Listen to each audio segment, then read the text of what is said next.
be another great day of implementing Marxism. What is this? What the? Who did this? We are not allowed to let these be seen. Who did this? Was it Brian? I want to see Brian now. He is fired. Sponsors are going to be so mad.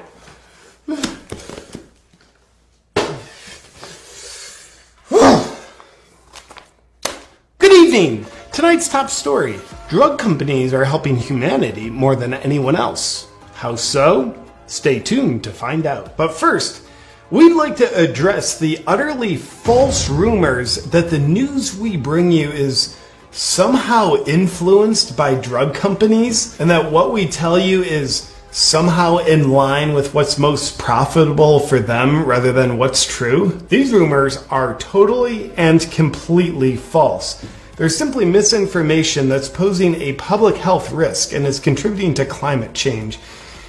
We condemn whoever started these false rumors. And now, before we get to our top story, a word from our sponsors. Health Watch sponsored by Pfizer. Oh yeah, we acquired like 27 zebras for our super yacht. I mean, you know how boring super yachts can be without any exotic wildlife on them?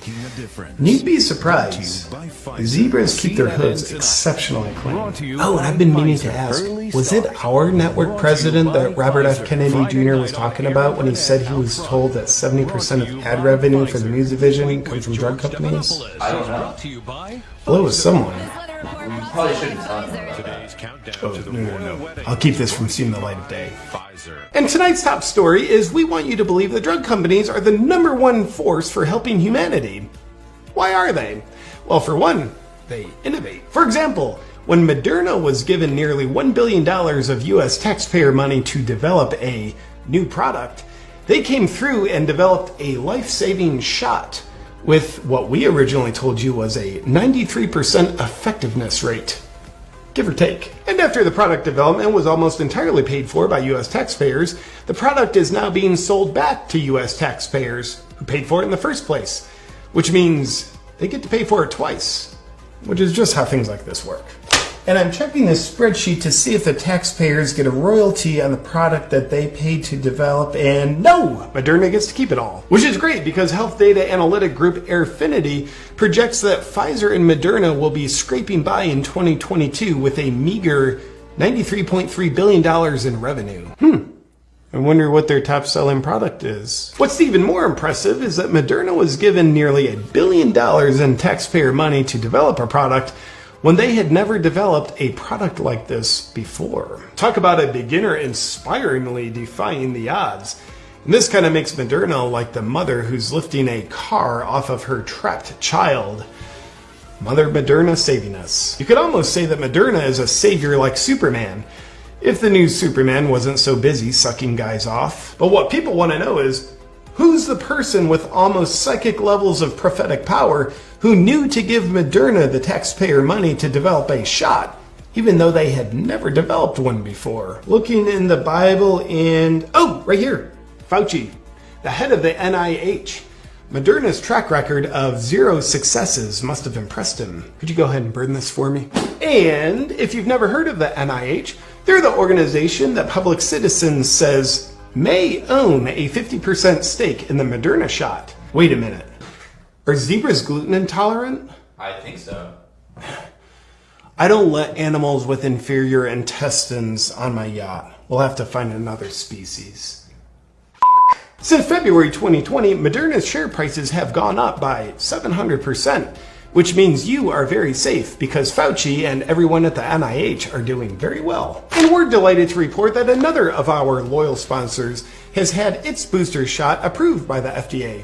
Johnson & Johnson. We can only imagine the level of scrutiny the FDA put the booster through, as according to Forbes, the pharmaceutical industry funds 75% of the FDA's total drug review budget, which means the FDA is paid really well to do an extra thorough job. In other news, Johnson & Johnson sunscreens have been removed from Target stores and their website after a cancer-causing chemical was found in samples. Meanwhile, in lighter news, Johnson & Johnson is currently being sued by over 34,000 women for causing them ovarian cancer via their baby powder that contains asbestos. But it's been shown that Johnson & Johnson knew about the asbestos for decades, so it's not like they meant to get caught. Now, we at the network strongly feel these women are just being selfish for getting cancer and suing Johnson & Johnson, potentially putting their profits at risk, and putting all of us at risk of them earning less money. Also, some people are concerned.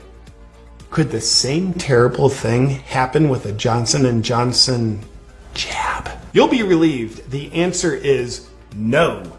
Because unlike the cancer-causing baby powder, Johnson & Johnson and all other drug companies cannot be harmed by lawsuits over their injections. They are fully protected in order to protect you from being protected. At least someone gets full immunity. We here at this station believe drug companies shouldn't just receive complete immunity from job-related lawsuits, but also from lawsuits related to all their other products. Because, for example, Pfizer has had to pay the single largest criminal fine in U.S. history, $2.3 billion for their crimes committed. You can just think of like how it would have been better if they didn't have to pay that. That's how it should be. Because what are the chances that a criminal organization with a track record of harming people would harm anyone? I believe it's transphobic to think otherwise. But how'd they get the complete jab immunity in the first place? We don't know. It's just one of those great mysteries, like how'd the pyramids get built? Where's rain come from? And how'd Brandon get so popular? And on a celebratory note, we'd like to congratulate the following individuals for both their career advancements, but also for their dedication for protecting pharmaceutical companies from humanity. Scott Gottlieb, former FDA commissioner, now on the board of directors for Pfizer. Stefan Hahn, another former FDA commissioner, now the chief medical officer for Flagship Pioneering, the venture capital firm behind Moderna. And James Smith, he was the CEO of Reuters, in charge of informing people about virus protection options, and now on the board of directors of Pfizer. Congratulations on your career advancements, fellas. You inspire young people everywhere to know they too can achieve great success as long as they're willing to do anything. As you can clearly see from tonight's special report, the charitable dedication to people and their well-being that drug companies have is clearly the strongest helping force for humanity. And most trustworthy, I might add. But remember, there's no reason not to trust what we tell you about drug companies. Because you're in such good hands, there's nothing for you to worry about other than what we tell you to worry about that we can sell you a drug for. Good night, statistic.